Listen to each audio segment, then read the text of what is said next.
O grande assunto agora, sem dúvida nenhuma, é a operação militar americana no que diz respeito à captura do Maduro. Primeiro, vamos estabelecer alguns pontos que eu acho absolutamente fundamentais que não são bem colocados. Primeiro, o seguinte: não houve invasão americana, ponto 1. Ponto 2, não houve sequestro. Tá? Isso aí é já a narrativa da esquerda que quer se impor. Invasão significa tropas em terra, ocupação de território. Não houve nenhuma ocupação de território. Houve uma operação especial com um alvo determinado, que era a captura do Maduro. Podemos discutir sobre a legalidade ou não legalidade do ato. Voltaremos logo a isso. Agora, o problema fundamental é que não houve invasão americana. Tá? Ponto 1. Ponto 2, não houve sequestro. Eles capturaram o que, segundo os americanos, é um foragido da lei americana no que diz respeito à captura do Estado pelo narcotráfico. E não vai ser trazido de volta. Porque as pessoas acham não, que ele ainda vai ser liberado, vai ser devolvido, vai ser exilado. Não, ele vai para a prisão perpétua. Quer dizer, ele está julgado por um crime de 20 anos à prisão perpétua. Então, essa é a realidade. Então, primeiro, vamos depurar o vocabulário, tá? Você veja também nessa questão de vocabulário, vamos falar um pouquinho de vocabulário. O que disse o Lula? Uma invasão americana produzirá uma catástrofe humanitária. Gozação, né? Não pode ser sério. Eles foram lá capturar o Maduro. Qual é a crise humanitária? Qual é a catástrofe humanitária? Tem uma catástrofe humanitária. Sim, é o regime stalinista de Maduro, é o regime comunista de Maduro, do chavismo, portanto. Essa é, sim, a grande catástrofe. E essa grande catástrofe foi silenciada aqui pela esquerda brasileira. O Lula adulou sempre o Maduro. O assessor diplomático deles, o embaixador Celso Amorim, idem, divide de beijinhos com o Maduro. E agora estão falando da catástrofe humanitária? Qual é a catástrofe humanitária? É a repressão, é a tortura, é a fome, é o estupro, é o controle completo da população. Ninguém pode se expressar lá. Qualquer um que se expresse é preso, morto e torturado nas prisões. Silêncio sobre isso. Ora, por favor, é isso o ponto central. Jamais nós teríamos chegado à situação com os americanos se o bolivarismo, ou seja, o socialismo do século XXI, não tivesse se implantado na Venezuela. O que é o socialismo do século XXI? É o Estado controlado pelo narcotráfico, é a repressão, é a violência contra a população civil. Vejam bem, a Venezuela tem 28 milhões de habitantes, 8 milhões de habitantes são refugiados. Isso é uma catástrofe humanitária. 8 milhões, repito, de venezuelanos fugiram dos seus países. Estão lá 3 milhões na Colômbia, 1,5 milhão no Peru, outros tantos aqui no Brasil. Quer dizer, a situação é realmente catastrófica. E essa catástrofe foi omitida, sim, pelos simpatizantes do chavismo.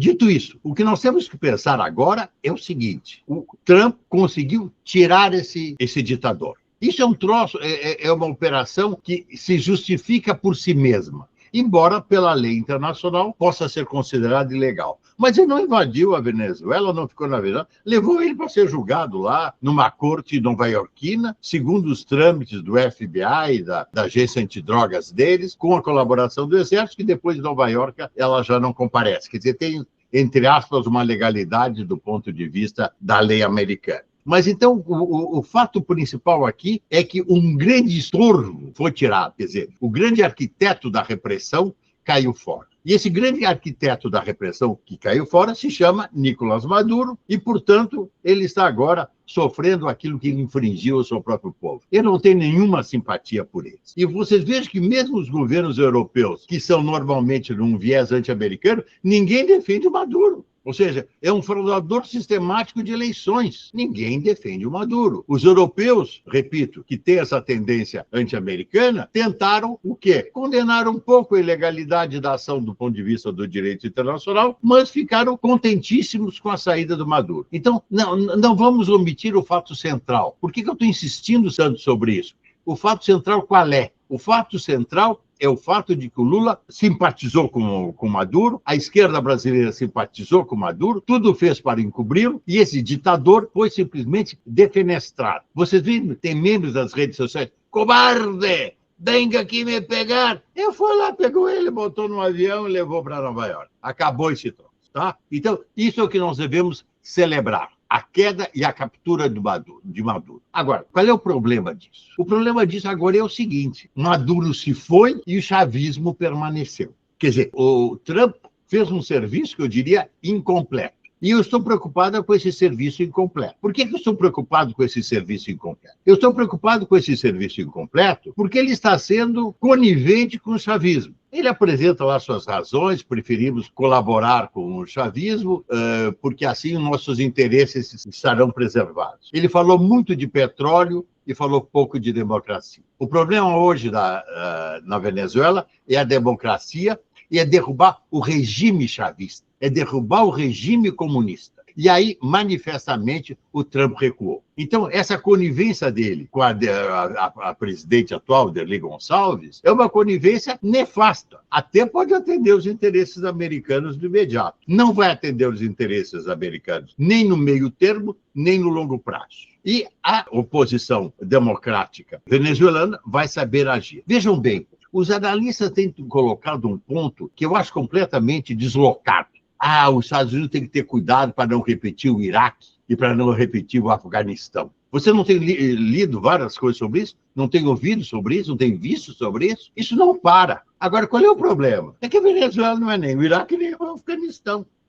Quer dizer, o Iraque e o Afeganistão não tinham nenhuma oposição democrática. Nenhum daqueles países o tinha. Nem tinha uma sociedade minimamente organizada. Eles tinham tribos, clãs, que se degladiavam e continuam se degladiando. Se você põe fora um ditador, uma figura autoritária, cada clã, cada tribo vai lutar pelos seus interesses. Não é Venezuela. Então, eu acho que o Trump está perdendo uma oportunidade de ouro. Por que uma oportunidade de ouro? Ele tem uma oposição democrática. Ele tem eleições legítimas, porém que foram fraudadas. A Maria Corina, impossibilitada de se candidatar, elegeu Edmundo, que foi o indicado por ela. Então, tem um presidente eleito que não foi empossado. Até o trâmite constitucional seria assegurado. Então, nesse sentido, eu acho que o fundamental seria, sim, Trump terminar o seu trabalho. E terminar o seu trabalho significa derrubar o regime chavista.